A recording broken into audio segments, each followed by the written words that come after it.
Alex Littlehales is live in Buxton, and Alex, you were there as some of those homes collapsed. Hey, good evening. Yeah, so we have now been on the scene here at Tower Circle area of Buxton here on Cape Hatteras Island for roughly 3 hours.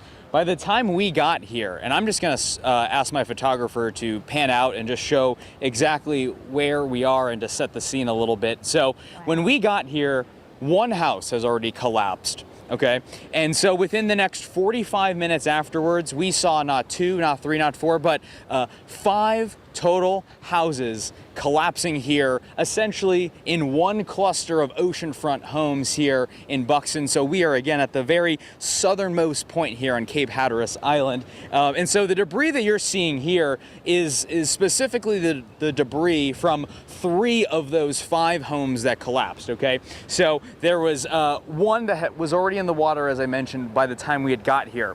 This flat, what appears to be a sort of one-story home here that is at least a little bit intact. This behind me over my left shoulder, that was the 3rd home to collapse shortly after the first one that went into the water here on Cape Hatteras around 2 o'clock this afternoon. Again, for context, before today, there have been 12 homes that collapsed here along the Cape Hatteras National Seashore within 5 years. 5 today within a half-hour to 45-minute window. Again, so what you are seeing here is the debris that has been slowly broken down by waves and oceanfront surf over the last couple of hours. The homes have been collapsing in their entirety here along the sands of Buxton. And what has happened is that the intense waves, the intense surf here along the Cape Hatteras National Seashore has essentially broken up those homes, and so that all you are seeing left now are the wood pilings, the wooden boards that make up the siding of the homes, the roofing, and you see a lot of household items too here. So what I'm looking at from my vantage point now, I can see wooden patio chairs, I can see mattresses, I can see household items. Earlier with some of the 2 other homes that collapsed that are still being washed up and down the shore, I saw couches and clothes hangers, essentially everything that you could imagine in a home, 5 of them here on the ocean front. Now again, reminder, they have been decaying and abandoned and condemned for quite some time, so there are no injuries to report. But when it comes to just the sights of Mother Nature, again, that is the main takeaway, and again, a headline that we have not been able to report since these houses have been collapsing. 5 in a half hour. Again, this is the scene here on the Cape Hatteras Island National Seashore, specifically in Buxton. So, Janet, Dan, I turn it back to you.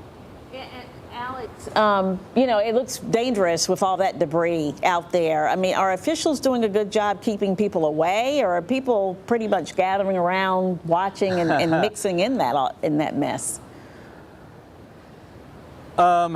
So by the time that we had gotten here, it was sort of a situation where a lot of locals and a lot of people had already been filming some of the debris and some of the houses that were collapsing into the water. So authorities like Dare County Sheriff's Office, rangers with the Cape Hatteras National Seashore, the National Park System came here within minutes, but it has sort of been a situation where a lot of locals and nearby residents and tourists are able to, if they're able to get through some of the standing water and some of these off streets here in Buxton, you are able to walk to this location, which is what me and my photographer have done. In fact, the patio that we're using to give you this wide vantage point, it is actually a homeowner that lives about 100, 200 feet from the rest of the properties here. So to answer your question, people have been coming and going as they please. There is sort of an advisory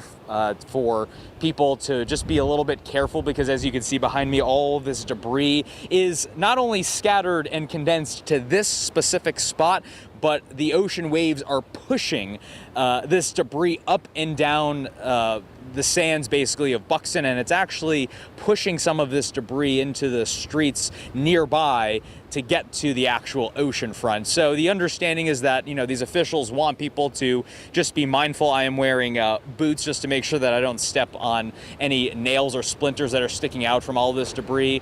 But it is quite, and I don't know if my photographer can zoom out to that, but that is sort of the scene that you're going to see here. The ocean waves just piling these house debris and house items and all of this destruction here, piling it against each other here. And again, there are still several houses that are condemned here along the ocean front that a lot of people are expecting could be the next ones to go. Yeah. All right. Yeah. Be safe out there. And yeah, thank you for showing us that, perspective that really kind of puts everything in context about how dangerous those waves can be. A lot of damage.